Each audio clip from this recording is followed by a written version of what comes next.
Hi friends, welcome to ট্যাবেল food entertainments থেকে সবাইকে শুভ বিজয়া। এবং তোমরা সবাই আজকে খুব এনজয় করো, খুব আজকে মানে ভালো বাড়িতে খাওয়া দাওয়া করো এবং খাওয়া দাওয়া করে তোমরা খুব আজকে এনজয় করবে। এবং আজকে যে বাড়িতে রান্না করবে তো খুব সহজ পদ্ধতিতে আমি একটা তোমাদের কাছে রেসিপি নিয়ে এসেছি। তো সেই রেসিপিটা তোমরা একটু দেখো যে কেমন কি হচ্ছে। তো সেই রেসিপিটা হচ্ছে গলদা চিংড়ির মালাইকারি। তো আজকে অনেকজন ইউটিউবার আছে, তো আজকে অনেকজন অনেক রকম ভাবে পদ্ধতিতে বানিয়েছে। তো আমি একটা নতুন পদ্ধতিতে বানিয়েছি, তোমরা দেখো যে এটা কেমন লাগে করে। তো তারপরে তোমরা আমাকে জানাবে যে এই রেসিপিটা করে কেমন লাগলো। খুব অল্প সময়ের মধ্যে, আজকে জানি খুব মানে সবাই ব্যস্ত, আজকে সবাই একটু এনজয় করতে বা আজকে খাওয়া দাওয়া একটু সবাই থাকবে ব্যস্ততা। তো আজকে তোমরা দেখো যে আজকে কেমন রেসিপিটা হয়। চলো তোমার রেসিপিটা দেখো এবার। আজকে আমি গলদা চিংড়ির মালাইকারি বানাবো। তো আমি এখানে গলদা চিংড়ি নিয়ে নিয়েছি, আর এখানে কিছু কুচো পেঁয়াজ আছে, একটা কুচো পেঁয়াজ, দুটো কুচো পেঁয়াজ আছে, আর এখানে 3টে গোটা পেঁয়াজ আছে, আর এখানে টমেটো একটা নিয়েছি, আর আদা একটু নিয়েছি, আর একটু রসুন নিয়েছি, আর আমি 3টে কাঁচা লঙ্কা নিয়েছি। আর এইটা পেস্ট করে নেবো, একটু টমেটো আর গোটা পেঁয়াজটা একটু পেস্ট করে নেব।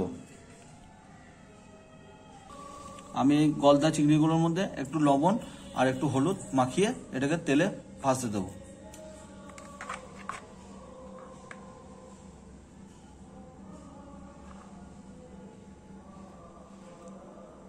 আমার কড়াইয়ে তেল দেওয়া হয়ে গেছে, এবার তেলটাও গরম হয়ে গেছে। এবার গলদা চিংড়িগুলো আমি দিয়ে দেবো।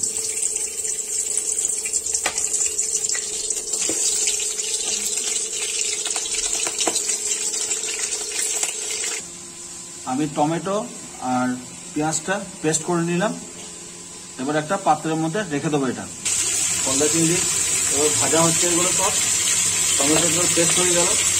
এবার ভাজা হলে তারপরে রেসিপিটা শুরু করবো যে কি কি দিচ্ছি। আমার গলদা চিংড়িগুলো এবার ভাজা হয়ে গেছে, আমি এবার সব তুলে নেব। খুব সুন্দর ভাজা হয়ে গেছে।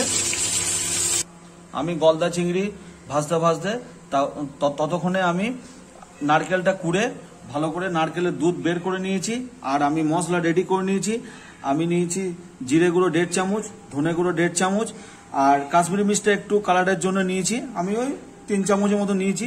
আর এখানে গোটা গরম মশলা নিয়েছি, আমি দারচিনি, এলাচি, লবঙ্গ নিয়েছি, আর এখানে হলুদ নিয়েছি আমি 1.5 চামচের মতন। এবার তোমাদেরকে আমি রেসিপিটা দেখাবো, দেখো আমি কি করে করি। আমি ওই গলদা চিংড়ির তেলটা যেটা ভাজলাম সেটার মধ্যেই আমি গোটা গরম মশলাটা দিয়ে দেবো। আমি এবার কুচনো পেঁয়াজটা এর মধ্যে দিয়ে দেবো।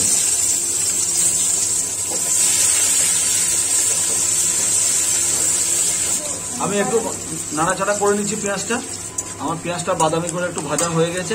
এবার আমি আদা আর একটু রসুন নিয়ে ভালো করে এবার নাড়াচাড়া করে নেব। আমি এবার টমেটো আর পেঁয়াজের পেস্টটা এবার দিয়ে দেবো। এবার আমি একটু ভালো করে নাড়াচাড়া করে নেবো।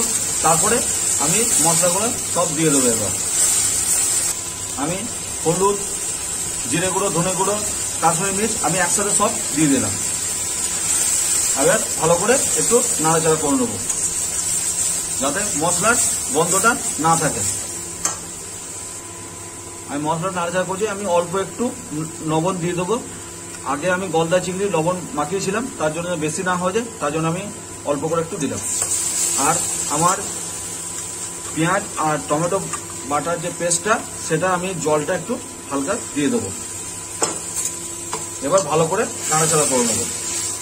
আমার মশলাটা ভালো করে কষানো হয়ে গেছে। আমি এবার কাঁচা লঙ্কাগুলো দিয়ে দেবো। আমি আগে দিইনি, তার কারণ লঙ্কাগুলো পুড়ে যাবে বলে ওই জন্য আমি পরে দিলাম। এবার আমি নারকেলের দুধটা দিয়ে দেবো।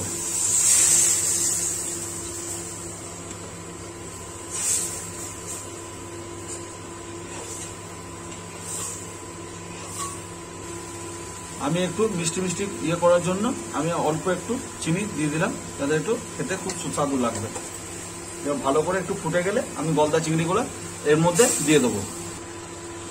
আমার ভালো করে ফোটানো হয়ে গেছে। এবার আমি এর মধ্যে গলদা চিংড়িগুলো সব দিয়ে দেবো।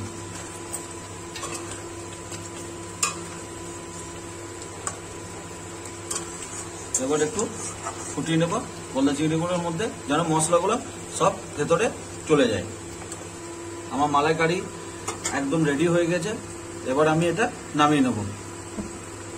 এবার আমি এটা ভালো করে পাত্রের মধ্যে রেখে দিচ্ছি। খুব সুন্দর স্মেল বেরিয়েছে।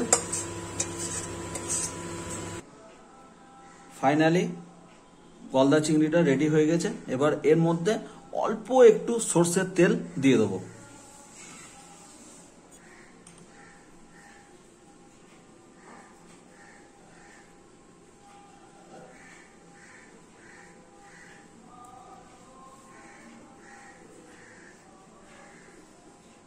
আমি সরষের তেল এর উপরে দিয়ে দিলাম। এবার এটা ফাইনালি গরম গরম ভাত বা তোমরা যেমন ভাবে যে যেমন খেতে পারো সেরকম ভাবে খেতে পারো। তো এটা খেতে খুবই সুস্বাদু লাগবে। এটা খুব অল্প সময়ের মধ্যে বানানো হয়েছে। তো তোমরা দেখবে, যদি ভালো লাগে তো লাইক শেয়ার কমেন্ট করবে। আর তোমরা যদি নতুন কেউ হও তো আমার চ্যানেলটা সাবস্ক্রাইব করে দিও, আর বেল আইকন পেজটা আগে প্রেস করে দিও নতুন ভিডিও পাওয়ার জন্য।